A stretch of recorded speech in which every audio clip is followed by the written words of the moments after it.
কথাটা সুহাসিনীর হৃদয়ে গিয়ে বিঁধে। লোকটার কণ্ঠে কিছু একটা ছিল।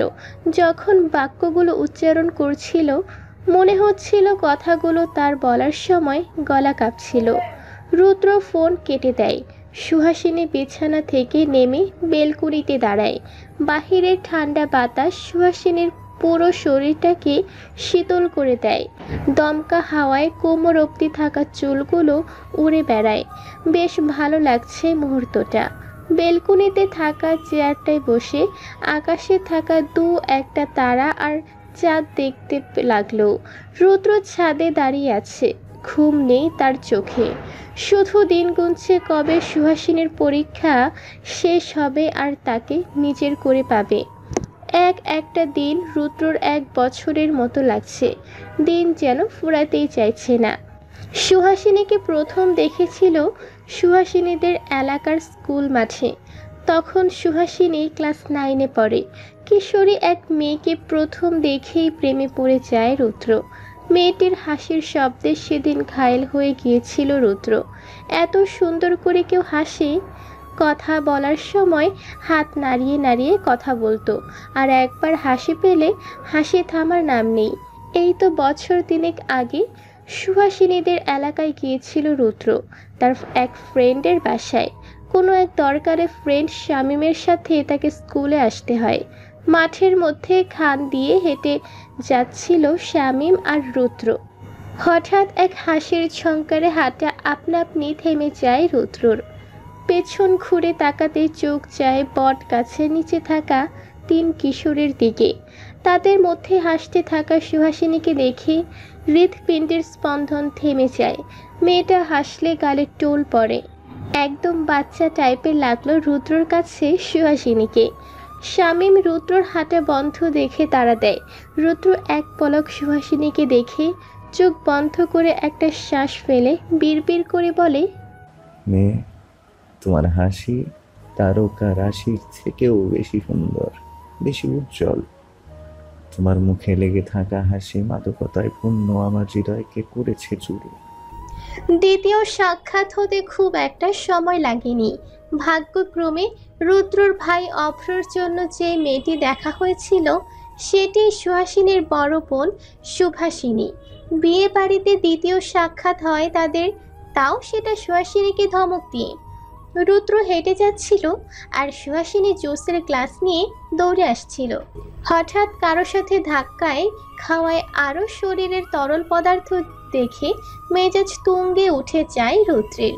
সামনে থাকা মানুষটাকে না দেখে এক রাম ধমক দিয়ে বলে উঠল, চোখে দেখতে পারেন না?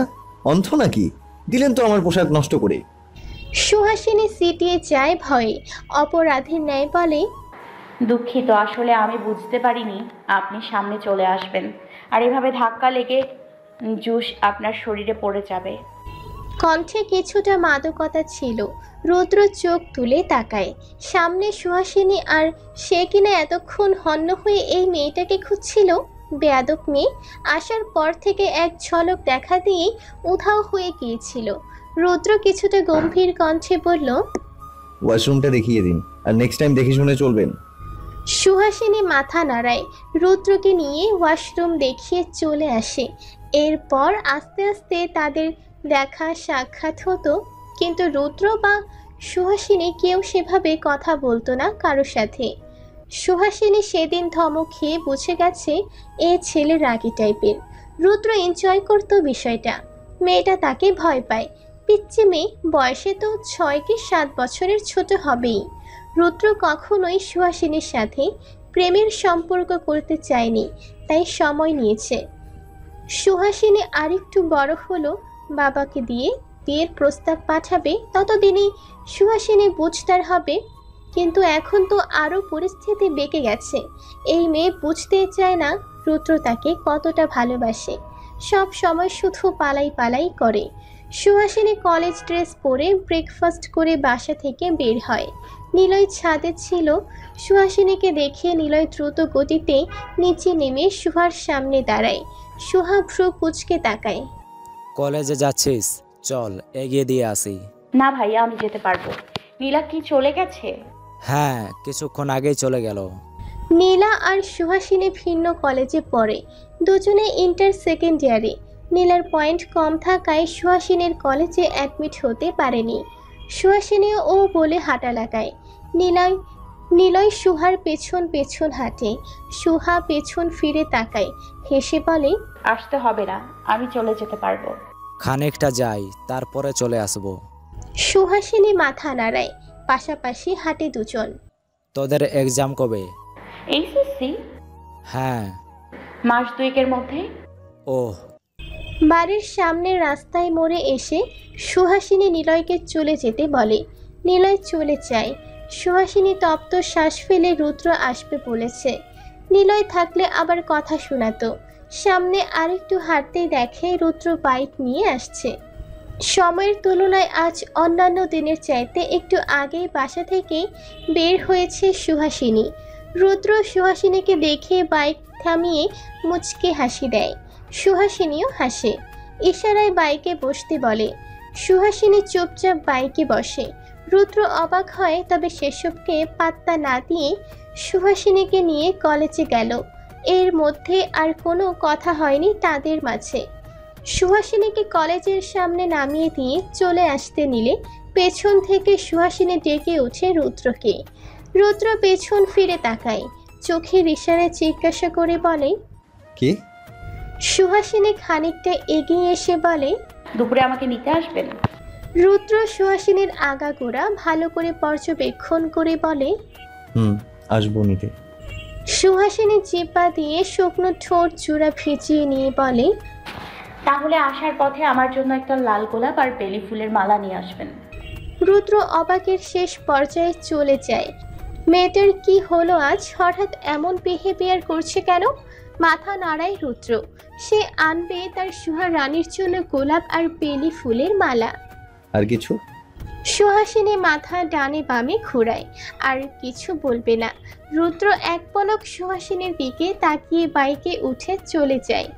সুহাসিনী রুদ্র যাওয়ার দিকে তাকিয়ে স্মিত হাসে। কাল রাতে হঠাৎ করেই সুহাসিনী আসে সুহাসিনীর ঘরে। রুমের লাইট জ্বলতে দেখে।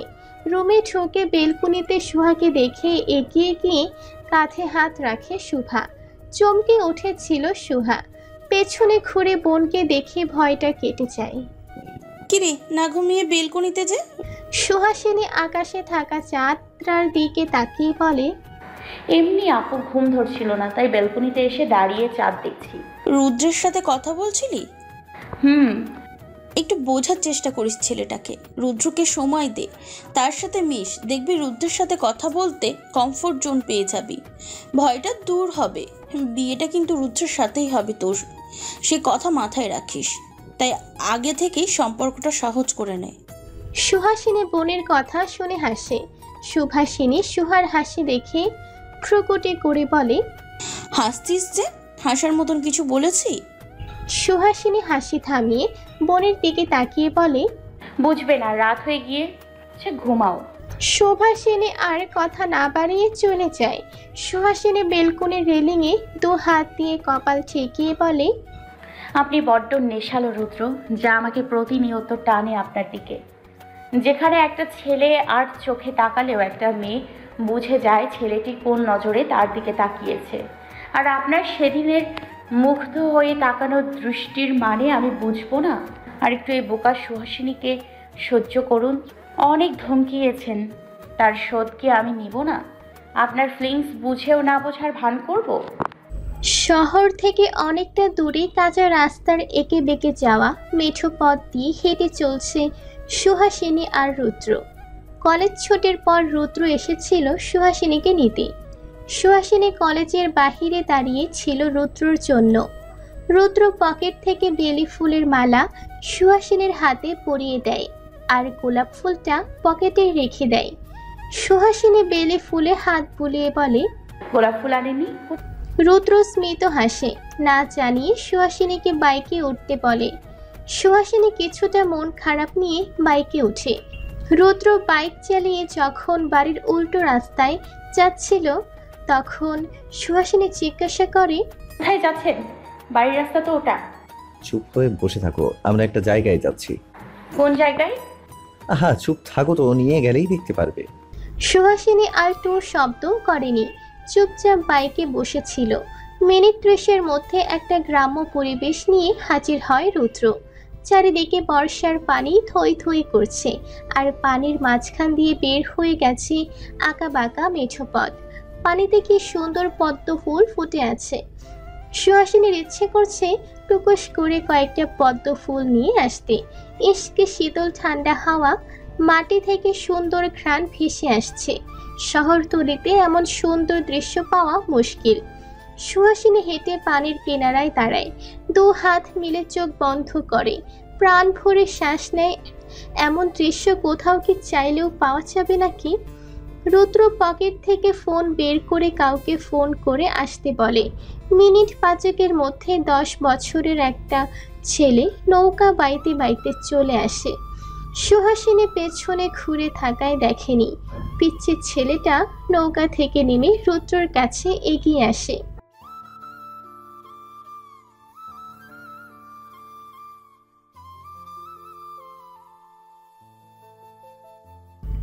রুদ্র হেসে পকেট থেকে 200 টাকার নোট বের করে দিতে চাইলে পিচ্চি ছেলেটি না নিয়ে চলে যায়। তপ্ত শ্বাস ফেলে সুহাসিনীর দিকে এগিয়ে যায় রুদ্র। সুন্দর না জায়গাটা? সুহাসিনী চোখ বন্ধ রেখে জবাব দেয়। সত্যি জায়গাটা অসম্ভব সুন্দর। আমাকে এখানে আনার জন্য অসংখ্য ধন্যবাদ। পদ্ম ফুল তুলবে সুহা?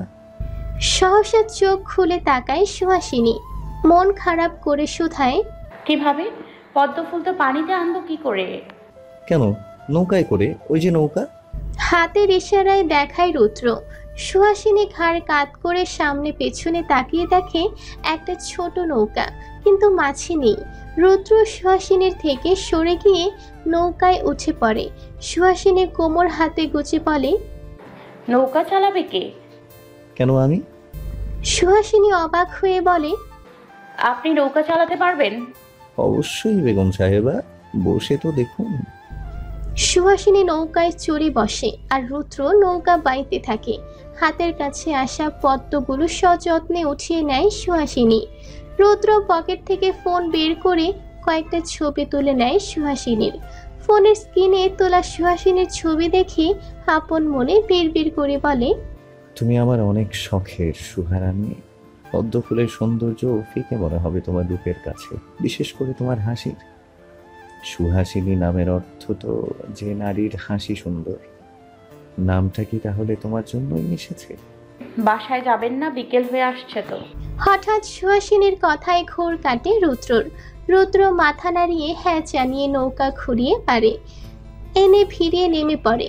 বাইকে উঠে সুহাসিনীকে জিজ্ঞাসা করে রুদ্র, গোলাপের জন্য কি এখনো মন খারাপ?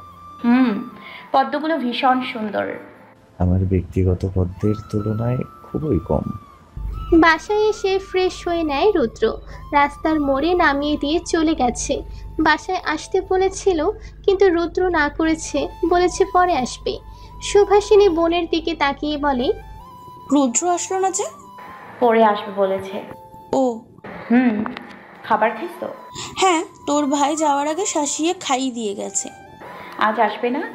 না, তার মধ্যে এত ঘন ঘন শ্বশুর বাড়ি আসা ভালো না, লোকে মন্দ কথা বলে। আচ্ছা আপু, তোমার কয় মাস? এই তো 4 মাস। আপু কেমন লাগে? অস্বস্তি হয় না? অস্বস্তি হবে কেন? এই যে তোমার শরীরে একটা প্রাণ আছে, ভারী লাগে না নিজেকে? ধুর পাগল, ভারী লাগে না, বরং সুন্দর সুন্দর অনুভূতির সাথে পরিচয় পাওয়া যায়। এখন তো বেবি অনেক ছোট, এখন তেমন কিছু বোঝা যাবে না। আস্তে আস্তে বোঝা যাবে, সামনে পা দিয়ে কিক মারবে পেটে। তখন ব্যথা পাবে না? না রে, তুইও মা হ, তাহলে বুঝবি। বেবি হবার সময়ও তো পেইন হয় আপু, সহ্য করবা কেমনি? আমার মা যেভাবে সহ্য করছে, অন্যান্য মহিলারাও যেভাবে সহ্য করেছে সেভাবে। ইস, মেয়েদের কত কষ্ট করতে হয় আপু। কিছু পেতে হলে তো কষ্ট করতেই হবে বোন। এক্সামটা তাড়াতাড়ি হোক, তারপর বিয়েটা হোক, তখন তোর কোলেও আসবে পিচ্চি বাবু। রুদ্র বাচ্চা খুব পছন্দ করে। উনি বাচ্চা পছন্দ করে খুব। কথাটা বলে টেবিল থেকে বোতল নিয়ে পানি খায় সুহাসিনী। আমাকে তো একবার বলেছিল বিয়ের পর বছর ঘুরতে না ঘুরতেই বাচ্চা নেবে। কথাটা কর্ণকুহর হতেই বিষম খায় সুহাসিনী। মুখ ফসকে পানি বেরিয়ে আসে। মনে মনে বলে, এই ছেলে কি সত্যি বছর ঘুরতে না ঘুরতেই বেবি নেবে? ঘুম নেই সুহাসিনীর চোখে, অজানা ভয়ে সিটিয়ে আছে তার শান্ত মন। মনে হচ্ছে কিছু একটা ঘটবে সামনে। বিছানায় বোনের পাশে শুয়ে আছে সুহাসিনী, দৃষ্টি তার বোনের উঁচু পেটটার দিকে। আগের চেয়ে খানিকটা বড় হয়েছে পেট। বাবু ধীরে ধীরে বড় হচ্ছে আর সময় ঘনিয়ে আসছে। 6 মাস হয়ে গেল বাবু পেটে দেখতে দেখতে। বোনের দিকে তাকাতেই দেখে বোন নিশ্চিন্তে ঘুমাচ্ছে। প্রায় রাতের অর্ধেক জেগে থাকে, ঘুমাতে পারে না, অস্বস্তি হয়। হয় বেলকুনিতে গিয়ে বসে থাকে, আর না হয় হল রুমের মধ্যে পায়চারি করে। এই তো সেদিন রাতে পেটে ব্যথা উঠেছিল, খানিক ব্লাডও ভেঙেছিল। সে কি অবস্থা! সেই রাত 1টা বাজে অভ্র ভাই ডাক্তার নিয়ে চলে এসেছিল।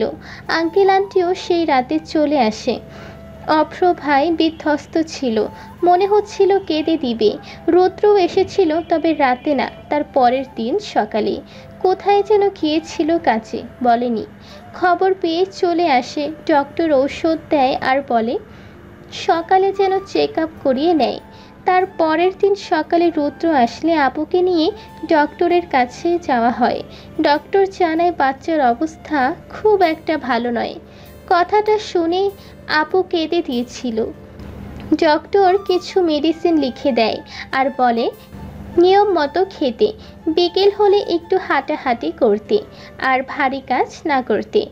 সেই থেকে টোটালি কোনো কাজ করা বারণ সুভাষিনীর। মাঝখানে 15 দিন ও বাড়ি থেকে এসেছে, এখন এই বাসাতেই আছে। অপ্র 1 দিন বাদে বাদে আসে। এখন আর লোকের গুঞ্জন পরোয়া করে না। লোকে বললে বলুক। হঠাৎ মৃদু চিৎকারে সুহাসিনীর ভাবনায় বিচ্ছেদ ঘটে।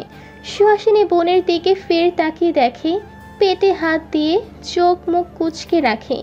সুহাসিনী তড়িঘড়ি করে বিছানা থেকে উঠে বসে, বোনের হাত ধরে বিচলিত হয়ে বলে, আপু কি হয়েছে? আবার পেট ব্যথা করছে নাকি? আম্মুকে ডাকবো? সুভাষিনী হাতের ইশারায় না করে।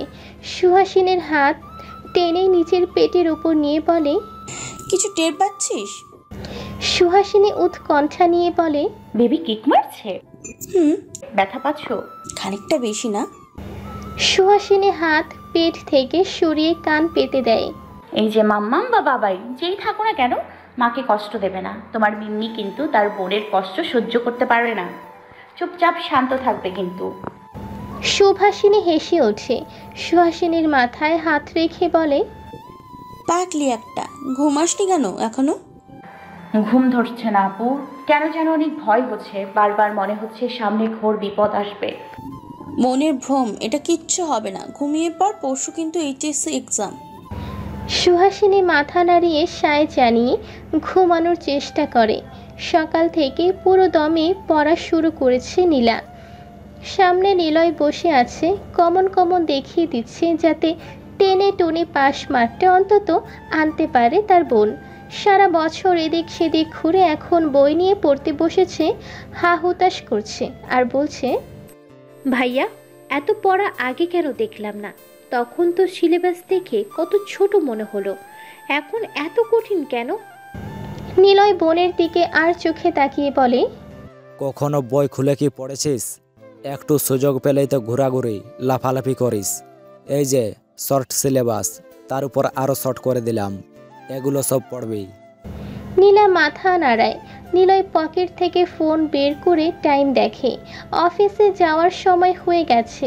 সুহাসিনী ভোর সকালে উঠেছে, হালকা খাবার খেয়ে পুরো বইতে চোখ বুলাচ্ছে, শুধু রিভিশন দিবে। রুদ্র বেশি প্যারা নিতে মানা করেছে, বলে দিয়েছে ধীরে সুস্থে পড়বে, অতিরিক্ত পড়ার দরকার নেই, তাহলে ভুলে যাবে।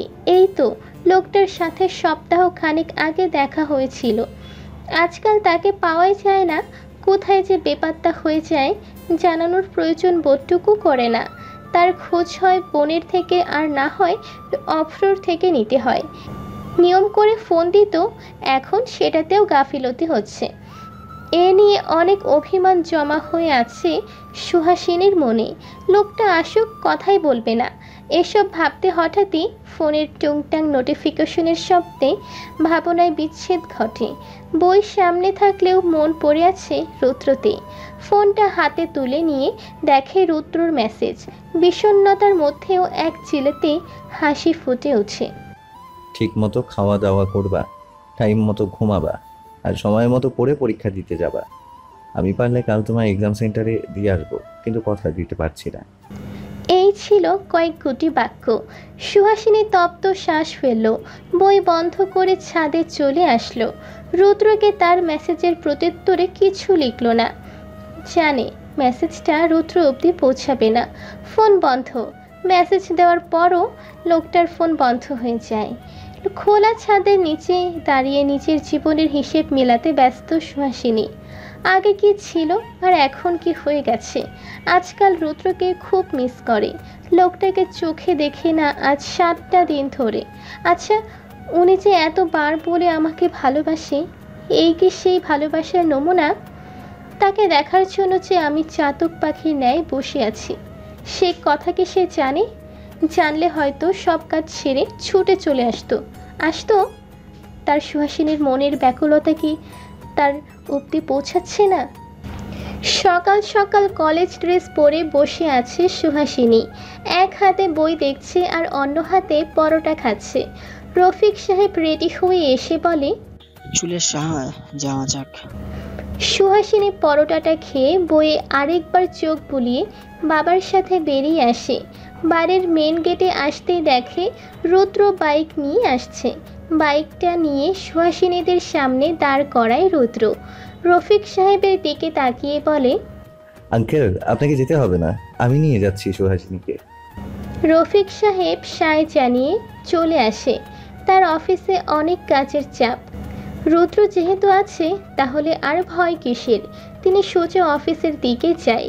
সুহাসিনী ফাইল হাতে নিয়ে রুদ্রকে পর্যবেক্ষণ করছে। লোকটাকে চেনা যাচ্ছে না। বুকটা মোচড় দিয়ে উঠল সুহাসিনীর।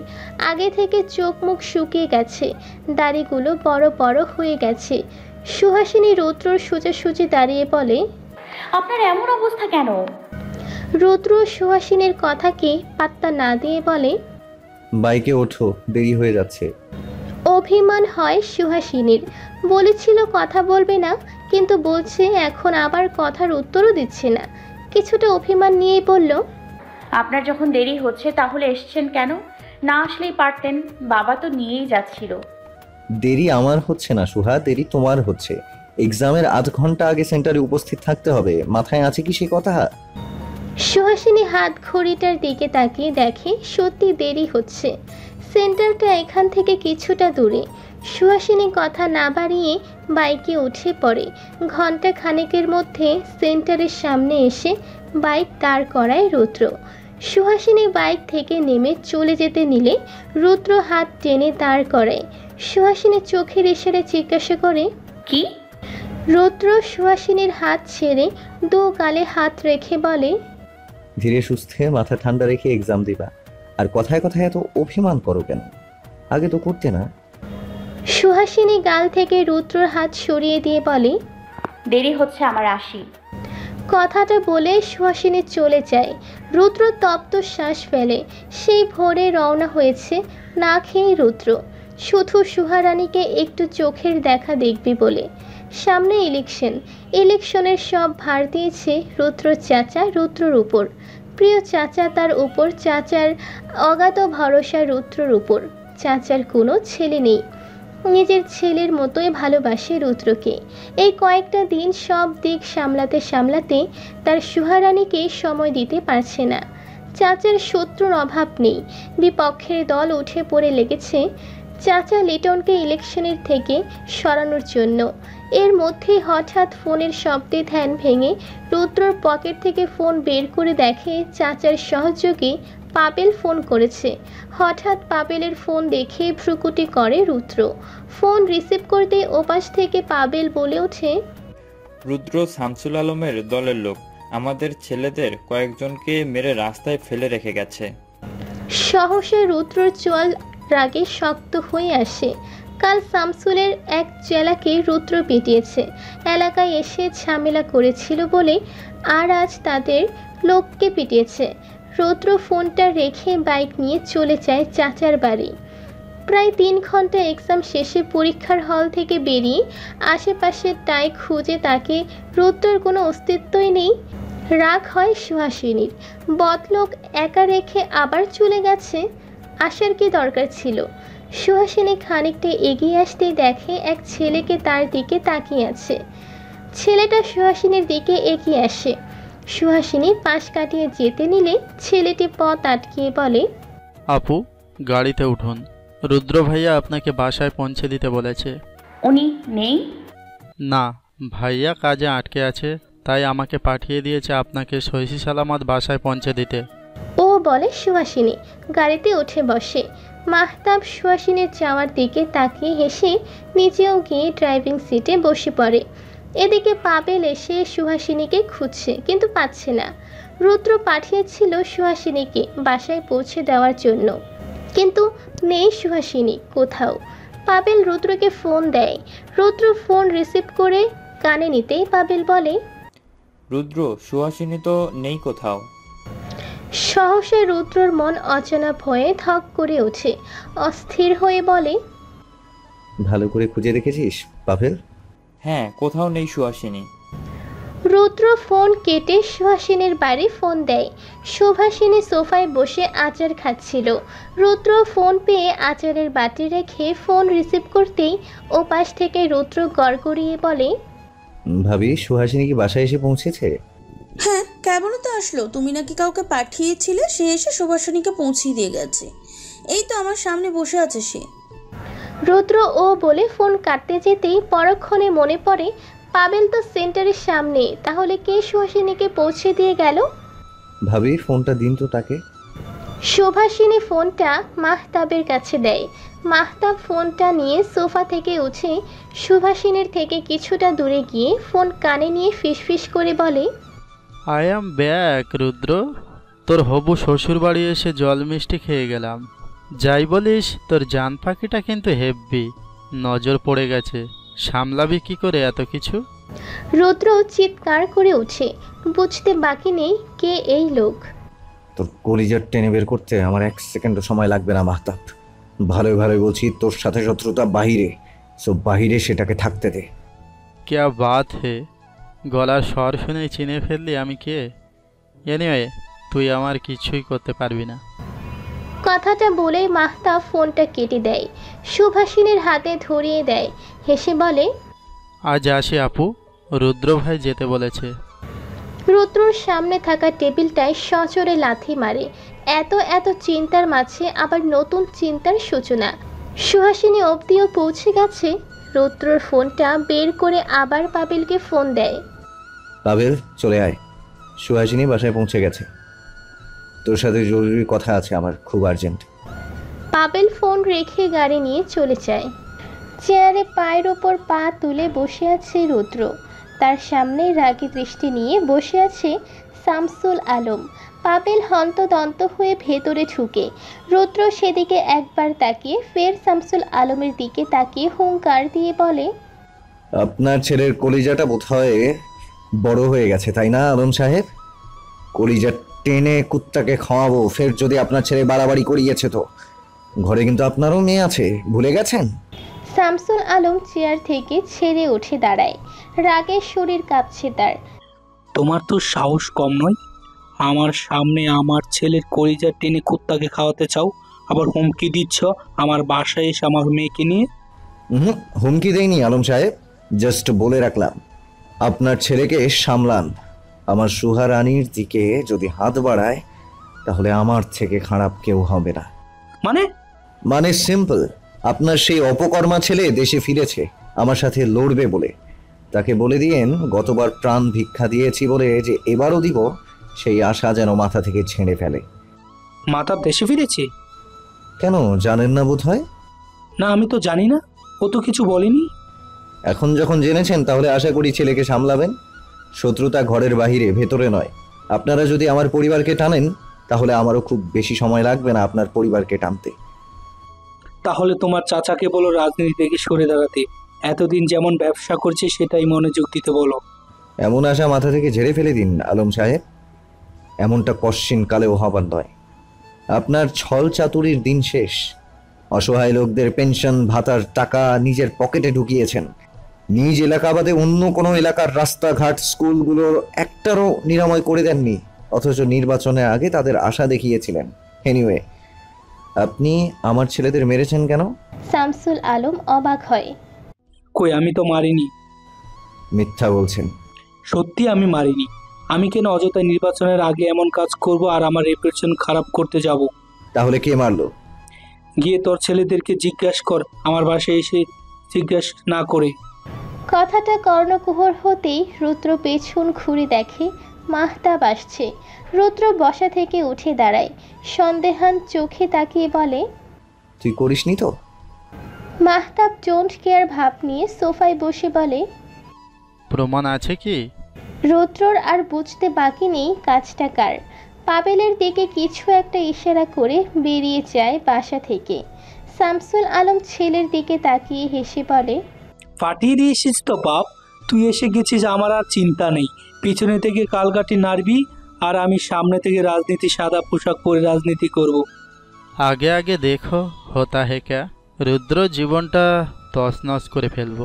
3 বছর আগের ঘটনা আজও আমায় ঘুমাতে দেয় না। সেই প্রতিশোধ এবার ওর প্রিয় মানুষদের দিয়ে নেব। হ্যাঁ রে সুহাসিনী, নীলা তো এখনো বাসায় ফিরল না, ফোনটাও তো নিয়ে যায়নি, চিন্তা হচ্ছে খুব। সুহাসিনী সোফায় বসে টিভি দেখছিল। হঠাৎ ফুফুর কথা কর্ণকুহর হতে ঘাড় ঘুরিয়ে দেখে তার ফুফু হন্তদন্ত হয়ে আসছে। টিভির চ্যানেল বদলিয়ে সময় চ্যানেলে নিয়ে দেখে বিকেল 4:10 বাজে। এক্সাম শেষ হয়েছে 1:30-এ, আর মেয়েটা এখনও কিনা বাসা আসেনি। ফুফু, তুমি নীলার সাথে কাউকে পাঠাওনি? আমি যেতে চেয়েছিলাম, কিন্তু বলল ফ্রেন্ডের সাথে যাবে, তাই আর যাইনি। কিন্তু ফুফু, ওর সেন্টার আর আমার সেন্টার তো আলাদা।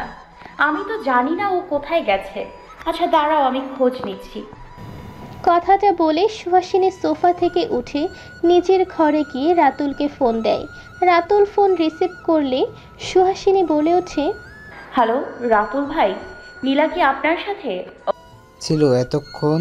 এই কিছুক্ষণ আগেই নীলাকে বাসার সামনে নামিয়ে দিয়ে আসলাম। ও আচ্ছা, ফুফু চিন্তা করছে খুব। আমারও ভুল হয়েছে, তোমাকে জানিয়ে দেওয়া উচিত ছিল। আচ্ছা রাখি। ফোনটা রেখে বসার ঘরে আসতেই সদর দরজার দিকে চোখ যেতেই দেখে নীলা হেলতে দুলতে আসছে। নীলার মা নীলিমা বেগম মেয়েকে দেখে বসা থেকে উঠে তেড়ে যায়। বাজে কয়টা? এক্সাম শেষ হয়েছে কখন? এতক্ষণ কোথায় ছিলি? হঠাৎ এমন আক্রমণে ভরকে চায় নীলা। বাহু থেকে মায়ের হাত সরিয়ে বলে, আসলে মা, প্রশ্ন মিলাতে মিলাতে কখন যে দেরি হয়ে গেল বুঝতে পারিনি। সরি, আর হবে না এমন। প্রচুর খিদে পেয়েছে আমার, চলো খাবো। নীলিমা বেগমকে টেনে নিয়ে যায় নীলা। সুহাসিনী ফোঁস করে নিঃশ্বাস ফেলে। এই মেয়ে না জানে কবে ধরা খেয়ে যায়। শেষ বিকেলে পশ্চিমা আকাশে যখন সূর্য ঢলে পড়ে, তখন ছাদের কার্নিশ ঘেঁষে দাঁড়িয়ে সেই মুহূর্তটা উপভোগ করে সুহাসিনী। আজও ব্যতিক্রম হয়নি। কাল এক্সাম নেই। গ্রাম থেকে কিছুক্ষণ আগেই খালা আর খালাতো বোন রিমি এসেছে। এখন রিমির সাথে গল্প করছে সুহাসিনী। মেয়েটা সুহাসিনী বলতে পাগল। বয়সে গুণে 2 বছরের ছোট রিমি সুহাসিনীর থেকে। বয়সে ছোট হলেও মেয়েটি সুহাসিনীর ভীষণ পছন্দের। নীলার থেকে বেশি বন্ডিং এই রিমির সাথে সুহাসিনীর। বছরে 2-3 বার করে আসে তার সুহা আপুর সাথে দেখা করতে। আরে আমার হিরো এসেছে, সোহাপু। রুদ্র হিরো এসেছে। আমি জানতাম আমি এসেছি শুনলে আমার সাথে ঠিক দেখা করতে আসবে। সুহাসিনী কবুতরগুলোকে খাবার ছিটিয়ে দিচ্ছিল আর কবুতরগুলো উড়ে এসে খাবারগুলো খাচ্ছিল। হঠাৎ রিমি কথা কর্ণকুহর হতেই সুহাসিনীর হাত থেমে যায়। কবুতরের খাদ্যের বয়াম নিচে রেখে ছাদের কার্নিশ থেকে দিয়ে মাথা এগিয়ে দিয়ে দেখে রুদ্র গাড়ি থেকে নামছে। রুদ্রর দিকে তাকাতে দুজনের চোখাচোখি হয়। চোখ সরিয়ে নেয় সুহাসিনী। রিমি সুহাসিনীর হাত ধরে টেনে দৌড়ে নিচে নেমে যায়। হেই হিরো, তুমি এসেছো? আমি জানতাম তুমি আসবে। রুদ্র সদর দরজা দিয়ে ভেতরে ঢুকতেই রিমির কথা শুনে স্মিত হেসে সোফায় গা এলিয়ে দেয়। চোখ বন্ধ করে জোরে শ্বাস নিয়ে বলে, আমার বোন বলেছে আর আমি আসবো না, সে কি হয়? এদিকে আসো। রিমি সুহাসিনীর হাত ছেড়ে দিয়ে রুদ্রর কাছে চলে যায়। সুভাষিনী উঁচু পেট নিয়ে রুম থেকে বেরিয়ে আসে। রুদ্রর কণ্ঠ শুনে সেই সাথে সুমনা বেগম আর তার ছোট বোন সুমি বেগমও। সুমনা বেগম রুদ্রকে দেখে তড়িঘড়ি করে ফ্রিজ থেকে ঠান্ডা পানি বের করে শরবত বানিয়ে দেয়। যা গরম পড়েছে, রুদ্র শরবতটা ফিনিশ করে ফেলে। ধন্যবাদ আন্টি, এটারই দরকার ছিল খুব। চলো কিছু খেয়ে নিবে। না আন্টি, আজ না, আমাকে আবার যেতে হবে। তাহলে আসলেন কেন? ফোঁস করে সুহাসিনী কথাটা বলে উচিত। সুমনা বেগম রাগী দৃষ্টি নিয়ে তাকায় মেয়ের দিকে। ও কেমন কথা শুয়া? রুদ্র বাবা ওর কথায় কিছু মনে করো না তো। রুদ্র স্মিত হাসে। না আন্টি, পিচ্ছি মেয়েদের কথায় কিচ্ছু মনে করি না। ভাবি, এই যে আপনার মেডিসিনগুলো, ভাইয়া বললো শেষ হয়ে গিয়েছিল আপনার মেডিসিন, তাই নিয়ে আসলাম। মেডিসিনের প্যাকেটটা সুভাষিনীর হাতে ধরিয়ে দেয় আর চকলেটের প্যাক রিমির হাতে। সুহাসিনী ভেবেছিল রুদ্র হয়তো কিছুটা সময় থেকে যাবে, কিন্তু না, ঘন্টা খানেকের মধ্যে আবার চলে যায়। যাওয়ার আগে অবশ্য আলাদা করে সুহাসিনীর সাথে দেখা করে গেছে। সুহাসিনী কথা বলেনি, চুপচাপ ছিল। কেন কথা বলবে? লোকটার কাছে কি তার জন্য আর সময় আছে নাকি?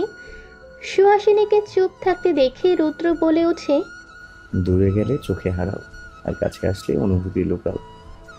এই তো আর কয়েকটা দিন, তারপর একদম মনের কাছে আটকে রাখবো। আপনার মন আছে নাকি যে আটকে রাখবেন? কেন নেই বুঝি? থাকলে অবশ্য এভাবে উধাও হয়ে যেতেন না মাঝে মাঝে।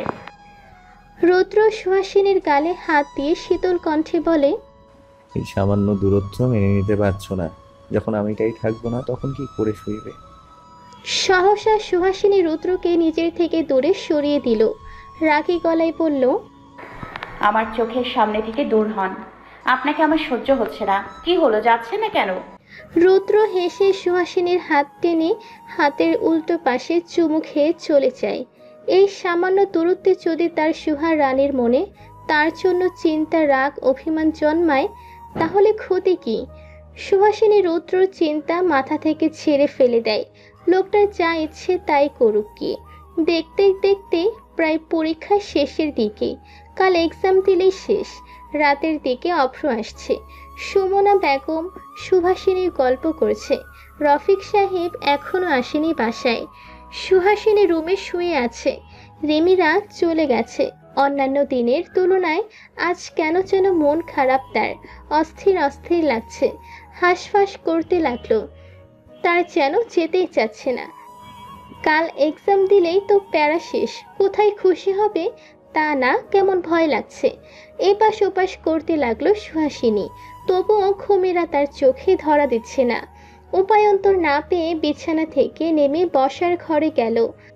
অভ্র ও মা বোনের সাথে কিছুক্ষণ গল্পগুজব করে 12টার দিকে আর ঘুমে চোখ খোলা রাখতে পারে না। আস্তে ধীরে এসে তখন ঘুমিয়ে পড়ে। আজ আর মায়ের সাথে যাবে না সুহাসিনী। সেন্টারে আজ সে একাই ফ্রেন্ডদের সাথে যাবে। যেই ভাবা সেই কাজ। মাকে হজবরল বুঝিয়ে ম্যানেজ করলো বিষয়টা। সুমনা বেগম মেয়েকে নিজের হাতে ভাত খাইয়ে দিলেন। কপালে চুম্বন এঁকে দিয়ে বললেন, তাড়াতাড়ি ফিরে আসবি, বেশি দেরি করলে তোর আব্বু শুনলে কিন্তু রাগ করবে। সুহাসিনী মাকে জড়িয়ে ধরে চুমু খেয়ে বলে, চিন্তা করো না মা, আমি তাড়াতাড়ি ফিরবো। এই যে শোনো, আমার জন্য কিন্তু আসার পথে মনে করে কাচ্চি আর সিরাজের চুই গোস্ত নিয়ে এসো। সুহাসিনীকে মা ছেড়ে দিয়ে সুভাষিনীকে জড়িয়ে ধরে বলে, নিয়ে আসবো। আচ্ছা আসি। কথাটা বলে সুহাসিনী একাই চলে গেল। এক্সাম মোটামুটি ভালো দিচ্ছে সুহাসিনী। প্লাস না আসলেও খারাপ রেজাল্ট আসবে না এমন ধারণা তার। এক্সাম দিয়ে আজ ফ্রেন্ডদের সাথে রেস্টুরেন্টে গেল সুহাসিনী। আবার কবে না কবে দেখা হয় ফ্রেন্ডদের সাথে। রেস্টুরেন্টে এসে খাওয়া দাওয়া করে হালকা ঘোরাঘুরি করে পিক তুলে। বোন বলে দিয়েছিল আসার পথে তার জন্য রেস্টুরেন্ট থেকে কাচ্চি আর সিরাজের চুই গোস্ত আনতে। সুভাষিনীর ভীষণ পছন্দের খাবারগুলো। বাসায় আসতে আসতে সন্ধ্যা হয়ে যায়। বাসার অবশ্য বলেছিল লাস্ট এক্সাম যেহেতু ফ্রেন্ডদের সাথে ঘোরাঘুরি করে খাওয়া দাওয়া করতে করতে দেরি হতে পারে। খাবারের প্যাকেটটা নিয়ে হেলতে দুলতে বাসার ভেতরেই ঢুকতেই দেখে পুরো বাড়ি অন্ধকারে আচ্ছন্ন। সুহাসিনী অবাক হয়ে সদর দরজা খোলা দেখে। তার চেয়ে বেশি অবাক হয় সন্ধে হয়ে গেছে অথচ তার মা সন্ধে বাতি দেয়নি ঘরে। সুহাসিনী খাবারের প্যাকেটটা নিয়ে ডাইনিং টেবিলে রেখে বসার ঘরের বাতি জ্বালিয়ে দেয়। হঠাৎ গোঙানির শব্দ কানে আসতেই থমকে যায় সুহা। এই শব্দ আবার কোথা থেকে আসছে? গলা ছেড়ে মাকে ডাক দেয়। মায়ের কোনো শব্দ নেই। তার মা কোথায় গেল? বোনকেও ডাক দেয় অথচ বোন উত্তর দিচ্ছে না ডাকের। সুহাসিনীর মন ভয়ে কেঁপে ওঠে। দৌড়ে মায়ের রুমে যায়। রুমের ভেতর ঢুকে দেখে তার মা বিছানায় কাঁথা মুড়ি দিয়ে শুয়ে আছে। এই অসময়ে মাকে এভাবে কাঁথা মুড়ি দিয়ে ঘুমাতে দেখে অবাক হয়। যেই গরম পড়েছে সেখানে তার মা কাঁথা দিয়ে শরীর ঠেকে ঘুমাচ্ছে। সুহাসিনী এগিয়ে গিয়ে মায়ের শরীরের হালকা ধাক্কা দিয়ে বলে, মা এই অসময়ে ঘুমাচ্ছ কেন? শরীর খারাপ নাকি? সুহাসিনীর মা কোনো জবাব দেয় না। সুহাসিনী আবার মায়ের গায়ে হাত দিয়ে ধাক্কা দেয়। মায়ের কোনো রেসপন্স নেই। হাতের মাঝে তরল কিছু অনুভব করতেই সুহাসিনী কেঁপে ওঠে। কাঁপা কাঁপা হাতে মায়ের শরীর থেকে কাঁথাটা সরাতে দেখতে পায় গলা দিয়ে গড়গড়িয়ে রক্ত পড়ছে। মায়ের শরীর চড়িয়ে ধরে সুহাসিনী মুখে হাত দিয়ে পাগলের মতো বলে, এই মা, মা কি হচ্ছে তোমার? ওঠো না কেন মা, ওঠো। তোমার এমন অবস্থা কেমনে হইল? ও মা ওঠো, মা মা ওঠো না কেন? তোমার সুহা কাঁপতেছে, চোখের পানি মুছে দিবা না? চুমু খাবা না আমার গালে? আমার তো এক্সাম শেষ মা। তুমি না বলছিলে এক্সাম শেষ হলে আমার এই নিয়ে নানুর বাসায় যাবা? ও মা তাহলে উঠতেছো না কেন? ও মা ওঠো, আমার শ্বাস নিতে কষ্ট হইতেছে। তুমি চোখ মেলে তাকাও না মা। তোমার অবাধ্য আমি জীবনেও হব না মা। তোমার সব কথা শুনবো। তোমার সুহা তোমায় এতবার করে বলছে আর তুমি উঠছো না। আমার ভীষণ কষ্ট হচ্ছে মা। এই যে দেখো বুকটায় অসংখ্য ব্যথা করছে, দম আটকে আসছে। কথা বলো না কেন মা? কথাটা বলে জোরে মা বলে চিৎকার করে ওঠে সুহা। এর মধ্যে আবার গোঙানির আওয়াজ কানে আসতেই মাকে ছেড়ে দেয়। মাথায় চট করে বোনের কথা মাথায় আসতেই বোনের রুমের দিকে ছোটে। বোনের রুমে আসতেই দেখে তার বোন ফ্লোরে পড়ে আছে, চারিদিকে রক্তের ছড়াছড়ি। দৌড়ে বোনের কাছে যায়, বোনকে জড়িয়ে ধরে বলে, এই আপু এমন কি করে হলো রে? এই আপু। সুভাষিনী পেটে চেপে ধরে বলে, সুহা মা অপ্র। আর কিছু বলতে পারল না সুভাষিনী। সুহাসিনী বোনের হাত ঝাঁকিয়ে বলে, এই আপু ওঠ, তোর পছন্দের খাবার আনছি, খাবি না? আমি একটু ভাগ বসাবো না, ওঠ। পুচকু কেউ বকবো না, আর তোর আর মায়ের বাধ্য মেয়ে হয়ে থাকবো। উঠ না, উঠছিস না কেন? মা উঠছে না, আমার কথা শুনবি না তোরা? দাঁড়া, অপ্র ভাইকে বিচার দিচ্ছি। সুহা বোনকে ছেড়ে দিয়ে পাগলের মতো হন্য হয়ে ফোন খুঁজে। ফোনটা পাওয়ার পর কোনো রকম অপ্রর নাম্বার বের করে ফোন লাগায়। অপ্র অফিসের মিটিংয়ে থাকায় ফোনটা সাইলেন্ট থাকে। অপ্রকে ফোনে না পেয়ে সুহা বাবাকে ফোন করে। রফিক সাহেব ফাইল দেখছিলেন। হঠাৎ বড় মেয়ের ফোন পেয়ে ফাইল রেখে রিসিভ করতে ওপাশ থেকে সুহাসিনী পাগলের মতো কান্না করতে করতে বলতে থাকে, বাবা মায়ের গলা দিয়ে রক্ত পড়তেছে, আপু ফ্লোরে পড়ে আছে রক্তে। মাকে ডাকলাম, মা কথা বললো না, আপু কথা বলতেছে না। তুমি আসো, আমার শ্বাস নিতে কষ্ট হচ্ছে বাবা। মা কথা বলে না কেন? আপু চোখ বন্ধ করে আছে, এতবার করে উঠতে বলছি, ওরা উঠছে না। হঠাৎ ছোট মেয়ের মুখে এমন কথা শুনে কান থেকে ফোন পড়ে যায় রফিক সাহেবের। কোনো রকম নিজেকে সামলিয়ে পাগলের মতো দৌড়ে ছুটে যায়। হাসপাতালের করিডোরে নিস্তেজ হয়ে বসে আছে সুহাসিনী। পরনে তার সাদা রঙের কলেজ ড্রেস রক্তে লাল হয়ে আছে। সুহাসিনীর পাশে রফিক সাহেব বসে আছেন। চোখে তার পানি পড়ছে। প্রাণপ্রিয় স্ত্রী আর মেয়ের এমন অবস্থা সে মানতে পারছে না। নীলিমা বেগম ভাইকে শক্ত করে ধরে রাখে। নীলা সে তো কেঁদেই চলেছে। এক মুহূর্তে কি থেকে কি হয়ে গেল। সকালেও স্ত্রী মেয়ের সাথে কথা বলে গেলে রফিক সাহেব, আর এখন মেয়ে স্ত্রীর রক্তাক্ত দেহ নিয়ে আসতে হলো। অভ্র দৌড়ে পাগলের মতো ছুটে সুহাসিনীদের দিকে আসলো। নিলয় ডক্টরের সাথে কথা বলতে বলতে এই দিকটাই এগিয়ে আসছে। অভ্র রফিক সাহেবের সামনে দাঁড়িয়ে ধপাস করে নিচে বসে কাপা কাপা গলায় বলে, বাবা, সুভাষিনী আর মা কেমন আছে? রফিক সাহেব মাথা তুলে তাকায়। অভ্রকে জড়িয়ে ধরে হাউ মাউ করে কেঁদে দেয়। অভ্রর মন সহসা কেঁপে ওঠে। বাবা, কাঁদছো কেন? কি হয়েছে? ওরা ঠিক আছে তো? কিছু হয়নি তো? রফিক সাহেব কিছু বলতে পারছে না। নীলিমা বেগম অভ্রকে বলে, ডক্টর এখনো কিছু জানায়নি অভ্র। নিলয় সামনে এসে দাঁড়াতেই নীলিমা বেগম বলে ওঠে, নিলয়, ডক্টর কি কিছু জানালো? নিলয় মাথা নিচু করে জানায়, তারা এখনো চেষ্টা করছে মা। লুৎফুর রহমান আর রমিলা রহমান ছেলের বউ আর বেআইনের এমন অবস্থা শুনে চলে আসে। রমিলা বেগম সুহাসিনীর পাশে বসে সুহাসিনীকে জড়িয়ে ধরে। সুহাসিনী একটা আশ্রয় পেয়ে রমিলা রহমানকে জড়িয়ে ধরে টুকরে কেঁদে ওঠে। আন্টি, আপু আর আম্মু। রমিলা বেগম সুহাসিনীর মাথায় হাত বুলিয়ে বলে, কিচ্ছু হবে না মা আর আপুর, কেঁদো না সুহাসিনী। লুৎফুর রহমান বেআইকে কি বলে সান্ত্বনা দিবে তার জানা নেই। নিলয়ের দিকে তাকিয়ে বলে, পুলিশকে ইনফর্ম করেছো নিলয়? জি আঙ্কেল, তারা বিষয়টা তাদের মতন করে ইনভেস্টিগেশন করবে। এর মধ্যে ডক্টর বেরিয়ে আসে। সুমানা বেগমের পরিবার কি আপনার? নিলয় মাথা নাড়িয়ে জানায়, হ্যাঁ আমরা। ডক্টর নিলয়ের কাঁধে হাত রেখে বলে, সরি, তাকে বাঁচাতে পারিনি। শি ইজ নো মোর।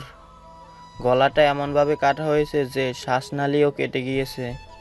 কথাটা কর্ণকুহর হতেই সুহাসিনী ঘাড় উঁচু করে তাকায়।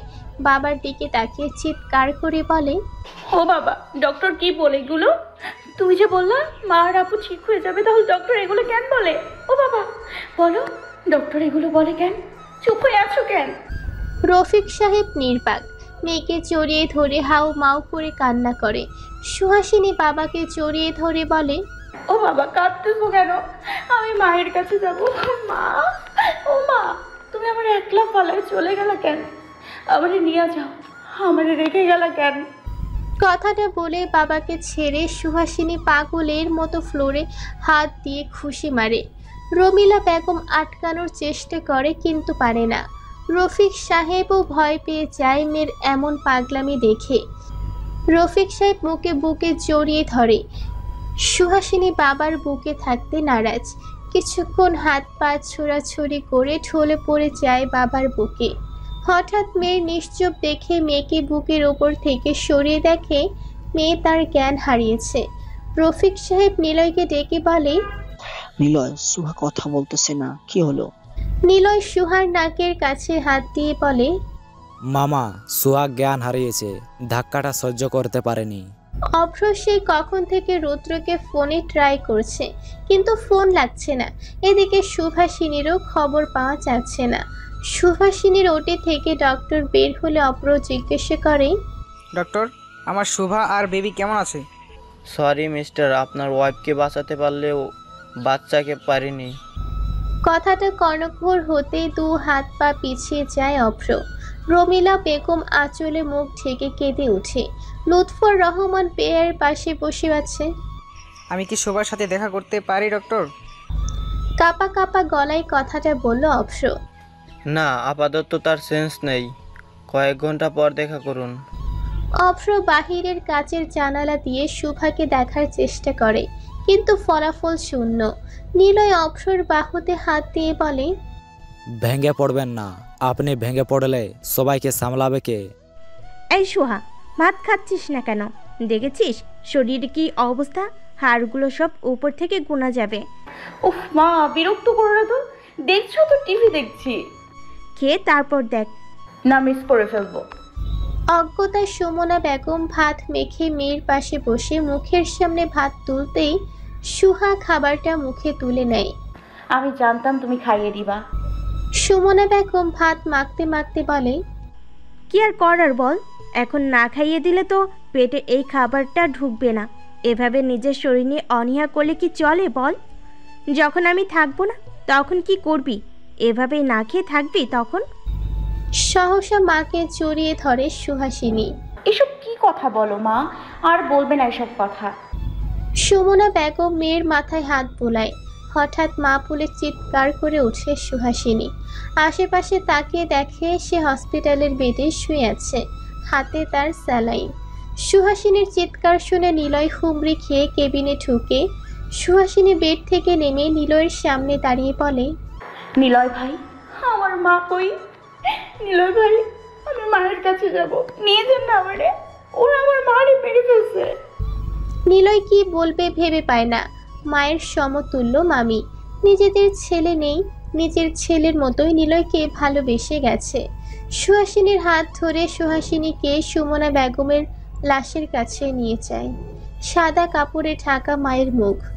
সুহাসিনী কাঁপা কাঁপা হাতে কাপড়টা সরিয়ে মাকে জড়িয়ে ধরে কান্না করতে থাকে। তার মা আর নেই, মানতে পারছে না সুহা। মায়ের মুখে অসংখ্য চুমু দিয়ে ভরিয়ে দেয়। তার মুখে একটাই কথা, মা আমিও তোমার সাথে যাব, তোমার সাথে আমাকেও নিয়ে যাও। তুমি হিনা থাকবো কি করে? নিলয় বেরিয়ে আসে কেবিন থেকে। রফিক সাহেবের সাহস হচ্ছে না স্ত্রীর মুখ দেখার। লুৎফর রহমান অপসর দিকে তাকিয়ে বলে, রুদ্রকে কি ফোনে পেলে? না বাবা, পাইনি। লিটনকে ফোন করে দেখো আর সব বলো, রুদ্র যেন তাড়াতাড়ি আসে, এখানে তাকে প্রয়োজন।